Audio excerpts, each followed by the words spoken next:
You know, you would expect with a mount you could move a microphone arm, but it doesn't even extend all the way. Maybe the springs are too tight. Syncing 1, 2, 3. By the way, this second monitor doesn't even work. I tried plugging in the HDMI cable and it's just flickering like crazy, so I gotta get that sorted. So, thank you guys for 500 subscribers, and this is my Q&A special. I've always not been really good at these, but sorry for the long delay of this video. I just had a lot of things happening during this winter break. We're just gonna go in order. What pump achievement are you most proud of?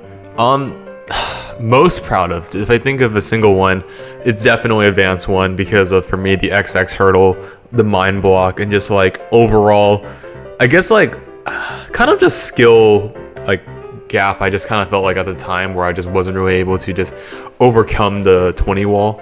I think at the time also like my doubles, I think I had more singles than doubles at the time, so I think my singles were a little bit better, but then again my singles weren't necessarily that great either. So yeah, getting Advanced 1 was a huge mental relief to me.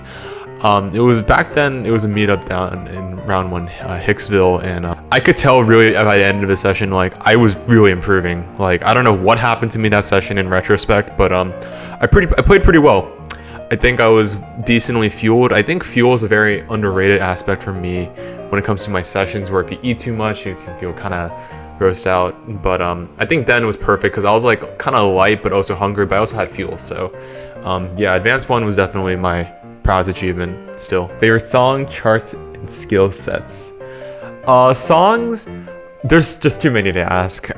If you look at, I have a whole video called the Magnum Opus Pump playlist, and that has like a lot of songs I really like from Pump It Up. I'm probably actually making a second part based on Phoenix songs. That's still being worked on, as I still want to listen to more songs and old songs too. It's probably gonna have a bit of mix of old K-pop in there too, so yeah. Charts, again, I have a kind of dedicated playlist for this. Not all of them are covered, but charting analysis, what's it called? Super Fantasy S16, Wedding Crashers S6, BS Power Explosion S8. There's a lot of good charts in this game, honestly. But I think those three come up to my mind the most often, especially when I'm making charts and just yeah, I can't like not go back to them. Favorite skill sets, definitely twists. I love twists. If you play any of my charts, you know I have a lot of twists, and I really just, I'm a twisty boy. I'm a pretzel boy. I hate runs. I hate blitz speed. I'm actually gonna skip Hoovery's question because I actually want to really address charting in a separate video, because if you don't know, I've been charting for like a few years now and just making my own step charts for Pump It Up. And I think I've learned quite a bit from like other rhythm games, kind of like forming my own thoughts and style when charting my own stuff. Step Pure also made really good points when making pump charts, and that really inspired me to just take inspiration from. So I think for me, there's a lot of aspects that go into making a good pump chart. Theming and just like what type of notes you want to like provide, and then like you want to give hints, and then execution, chorus, energy. There's a lot of things I feel like. It's almost like, obviously you're trying to represent a song, but I really, recently, I think in this past year, really have been taking home the idea of just really charting with soul and what makes sense, and intentionally doing things. If it's bad, it's a stylistic choice. So yeah, I'm gonna definitely make my own video about it, the philosophy that goes into charting and what I think is really underrated aspect of Pump It Up. What is the best Pump It Up pad you've ever played on? I think for me, it would come down to, I've been playing at the Peabody Brewery, aka the Dugout Arcade at Baltimore, for a very long time now. Well, not a very long time, like maybe like a year and a half now. Function, I love this man, he's so cool. He modded them really, really well. I can't really describe, they just feel amazing. Like, there's nothing else to really say. I think second would be the Chives pads. I only don't like them because the bars were installed backwards, and that for me kind of feels weird. Like it takes more warm up to get used to it, and even then sometimes I can't get fully used to it, but usually I play well when I'm there. Last time I was there though, I was dropping a few bracket holds. It could have been a skill issue, but I think it kind of lowered me down overall so I think those two are my favorite. How many bites does it take you to eat a Big Mac?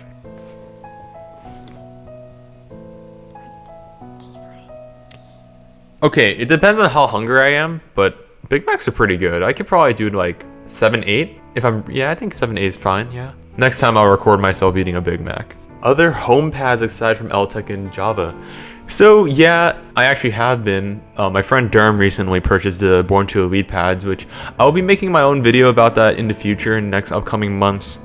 At the time of recording this is January 3, 2025. Happy New Year, by the way. And we essentially bought something extremely similar, or like a weird prototype of actual official Anamiro pads LX. So I can't even say if it's a home pad because like if it's commercial, then it's like, I just, Aside from them, there's other alternatives in the market. So you have the Indonesian Java soft pad, LTech Polish pads. You also have, I think there's another Indonesian brand. I heard they weren't that good. There is 2 Columbia step pads. I don't think they're that good for what you're paying for. You can maybe modify the sensors, but they're not real sensors. It's like some sort of mix between like, I forgot. And then you have the Brazilian Dance Fit gaming pads. I've never tried them. Some of them have real sensors, some of them don't. But the ones that do have real sensors, I thought the bars looked a little wobbly on video, but take all of this with a grain of salt. These are just from what I remember seeing specific, but yeah, I have a lot of nitpicks with the whole Born to Elite process, but I'll probably make my own video about it later on. Have you played Pump at 3 a.m? Actually, yeah. Again, recently setting up Derm's pad, we had it like modded and stuff, clean it out, and just do a lot of things from scratch. Again, Born to Elite was such a pain, but I'll explain that in another video. It's a weird feeling because like I think I'm lucky because his household is luckily like kind of night owls, so we just had to lower the volume. But like, yeah, I was kind of on edge. I'm like, I don't want to step too hard, but I was also with Derm, so then I was like, I'm probably fine and I'm probably in the clear. So yeah. Aside from that, I actually think I made an Osu video playing at 3 a.m. That was also like I felt like I had to play extremely quiet. Yeah, it just hits a little different. But then again, my sleep schedule has been like 4:30 a.m. So yeah. How do you practice heel and toe? Another simple but really good question actually to ask. I would just start off with like going a bit lower levels of like what you're used to. Lower BPM stuff you can really comfortably do. The problem with heel and toe early on is like if you do runs, I think there's a bit of like mental panic that kind of comes into play, so you feel more obligated to break form. I think it's a lot of practice. I think the base heel and toe isn't that hard. But if you try to consider the next step of heel toe, which is like level 2, which is anchoring, where you take your yellow, you take your foot, right? And you like take the ball of it and just angle it to the yellow. And you have to think about how you have to just angle it. You don't have to move your entire foot like in the x-axis, like Minecraft. You just have to pivot it. And for me, I think anchoring is just as hard as learning heel and toe in the beginning. It's just a lot of practice. I think it's a lot of confidence and just like comfortability of what you know. So again, going with like lower levels and then slowly picking yourself back up. But yeah, after a certain point, you can master it though, for sure. Heel and toe is always a work in progress, I feel like. Form, game style, all of that stuff. What do I think of the pump community? Is it growing in a good or bad way? I think the Pump It Up community is really awesome. If you think about the history of the game, just how it's been, there were so many like World Pump Festivals like back in the day. Like if you look back at the archives of the World Pump Festivals, you realize just how special this game was like back in its early like kind of like I wouldn't say golden age, but in a sense kinda, yeah, if we consider the lifespan of this game being over 20 years. But I think the modern Pump It Up community is really awesome. Community events being like big one being the main thing I can think about. Like each continent has sort of its own niche and also big super event. Like if you consider like Smash Bros, where it's like different like regions or dominance, Latin America, Asia, and like America, each continent has their own thing. You have America with Beast in the East, big one with well that always switch around. I think it's gonna be Mexico next time, and just Korea being and just overall Asia and stuff. I think for me it speaks volumes because I think what makes it a little bit different compared to like other rhythm games is that any arcade rhythm game, I feel like Pump is very unique in a way where because you have to meet players like in like an arcade experience, you kind of have to socialize in a way, and you have to see people face to face. So I think in that sense, it's a lot more positive and less toxic compared to like, even though other games might have like a large demographic, it could still be really toxic and negative. I'm talking about Osu players. Technically, I would say Pump has been more of a decline, again, if you consider the longevity of Pump It Up. If I consider like the golden era of freestyle and stuff like that. But I was thinking originally the drought of XX being the 3-year like gap. There was COVID, there was the data loss, and then there was the poor launch of Phoenix was not great. Then again, a lot of mixes kind of recently don't start off amazing as well. But I think it's because we were waiting so long and the expectation of XX was pretty damn stacked. You know, it was very disappointing originally for me at least, and probably a decent amount of others. I think definitely Phoenix has definitely turned out a lot better near the end of its lifespan. And yeah, I think it's growing in a healthy way overall though. Like in the modern day, if we consider like modern dance games, modern play, it's not really a game about dancing anymore. It's just hitting the notes, right? And in that sense, it's definitely achieving its job. I got into Pump It Up because my local Dave & Buster's had a Pump It Up cabinet, and I went with like my friends, and something really clicked with me. Like it felt like something I've never had done before, and I also felt like with my natural sense of like other rhythm games being like Osu and stuff like that, it was just addicting. It was so fun. I was like, I want to come back here. So I remember afterwards, I would hang out with my friends again. I would go back, and then I decided one time, like after that session, it's like, all right, I'm playing like level 6, 7, 8 a little bit. I wanna really meet the Pump It Up community. So I remember I went on a random Friday, which it was the most luckiest. It was the best decision I could have ever made because that day I met Chives and Monte, and you know, the rest was history. I made Pump United with Monte.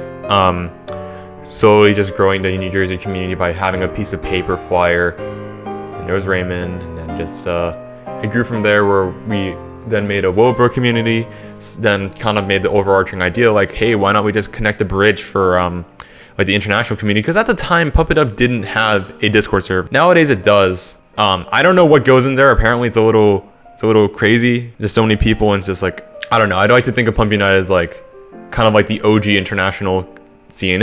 Yeah. And 3 years later, I'm still loving dance games more than ever, I would say. Maining any other game. If it wasn't for Osu, I'm gonna say 2 options. Actually 3. I've been playing ITG for some time. I like ITG. It's basically better DDR 4-panel because it just has everything you really need. Heck, stamina. That's all I really need, honestly. Arcade stuff, being like a 4-key, like kind of like a keyboard mania game, I would probably say Junifum. It's a lot of fun. It's kind of tiring though, so I'm not really sure if I can really push where I'm at right now, being like 12 plus. Like 13 is like, I'm literally tired. It's a little off topic, but a game I really want to get better at is Dance Rush. I'm a little stiff when dancing on a dance pad rather than in real life, I feel like. Real life I can really let loose, and it's also louder music. Dance Rush is, I feel, it's a little harder because I'm always so focused on scoring. The same goes for Pump Freestyle, because I'm so focused on hitting the notes sometimes where I can't really let it loose and not really care about what the judgments are on screen. The oldest Pump mix, the Premiere 3. Honestly, it's kind of a shitty mix. I rather played, I can't really think of any songs that on there that I'm like, yeah. I really wish the place I played at had the Premiere 2, because I think I had a lot better songs. So yeah, or Exceed. But if we're talking about old, then I would have had Premiere 2 in a heartbeat. Continuing Pump into my adult life, I really don't know. I really don't know where the future's gonna take me. I think in a sense I'll always have to do something with rhythm games because I can't really stop my love for it yet. That might change eventually. I mean, all things come to an end. I used to play like Geometry Dash Osu in Minecraft like for over like 6 years or something like that. All things come to an end. I think Pump It Up's gonna stay with me for at least that time, but you never know where the future goes. My favorite AM pass? Ooh, good question. I think the Sugar Conspiracy and the Crossing Delta one, I really like those, but they're unfortunately the most rare ones to get. Recent times, dude, the Error Code 0 card is also really cool. That was a little bit easier to get in comparisons, but it's all sold out now. It reminds me of like, I don't know, it just looks sick. It looks like if Pump It Up was in Squid Game, this is the card invitation you would get into the game. It's like, would you like to play a game?